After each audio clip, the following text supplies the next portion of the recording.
Bonjour à toutes et à tous et bienvenue dans cette nouvelle vidéo qui va faire partie de la série de comment trouver un sujet. Cette fois-ci, nous allons traiter ensemble les avantages et inconvénients de chaque phase de la courbe du hype. De cette manière-là, nous allons comprendre comment faire le meilleur choix pour notre conférence ou notre sujet.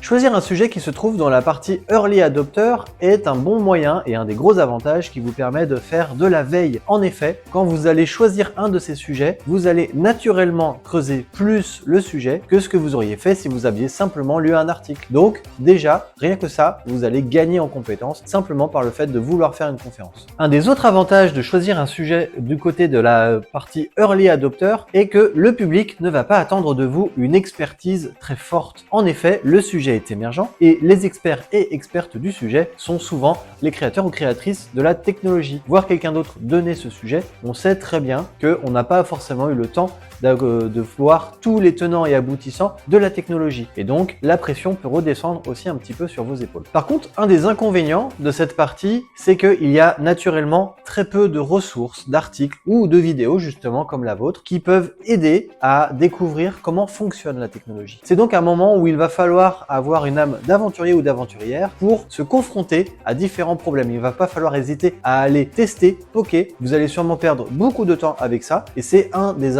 inconvénients majeurs. Si vous n'aimez pas vous casser les dents sur des problématiques par manque de documentation, par manque ou goût de l'expérimentation, ne choisissez pas un sujet qui se trouve dans cette partie-là.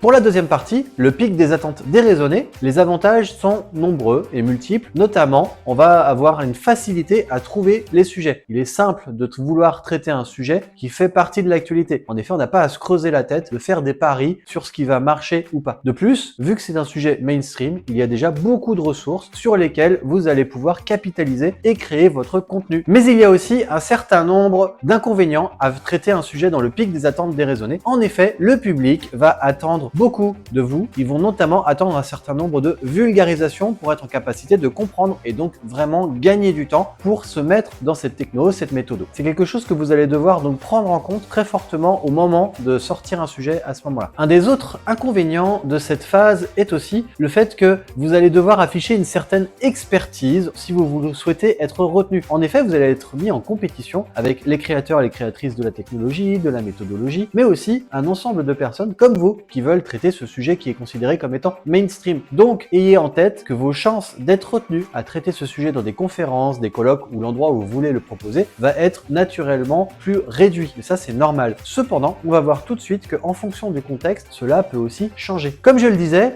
en fonction du contexte, les choses vont changer. Notamment, la courbe du hype va se déplacer. En effet, si on prend l'exemple de votre entreprise, un sujet qui est considéré comme étant mainstream et justement dans le pic des attentes déraisonnées, d'un point de vue marché, va peut-être se trouver dans la partie Early Adopter au sein de votre entreprise. Et donc, il y aura un décalage. Vous pourrez ainsi passer et amener le sujet de façon innovante au sein de votre entreprise avec des ressources, là où sur le marché, il va y avoir beaucoup de compétition. Et vous pourrez donc tirer un avantage de ceci.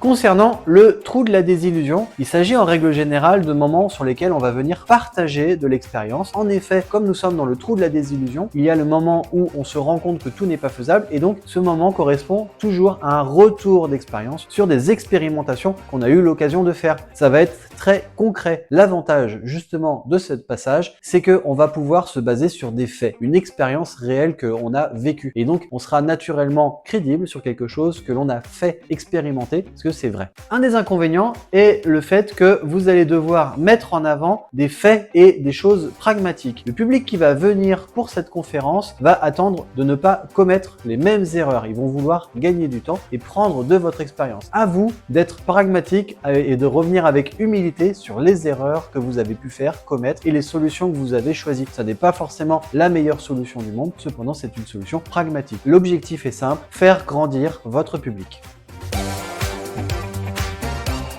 Le plateau de la productivité, c'est ce moment où on va pouvoir aller plus loin sur un sujet, voire même choisir un sous-topic, une partie bien précise de la techno, de la méthode, du sujet ou de l'outil qu'on est en train de traiter, afin d'aller vraiment en profondeur et de bien faire grandir les gens associés à ça. Par contre, un des gros inconvénients est qu'il va falloir être expert ou experte de ce sujet, parce que le public en face va être aussi un public de sachant ou sachante, et donc il va attendre de vous un niveau d'expertise beaucoup plus élevé. Si vous considérez que vous n'êtes pas expert ou experte dans ce sujet-là, que vous n'avez pas une grosse expérience à partager, ne cherchez pas à traiter un sujet du plateau de la productivité.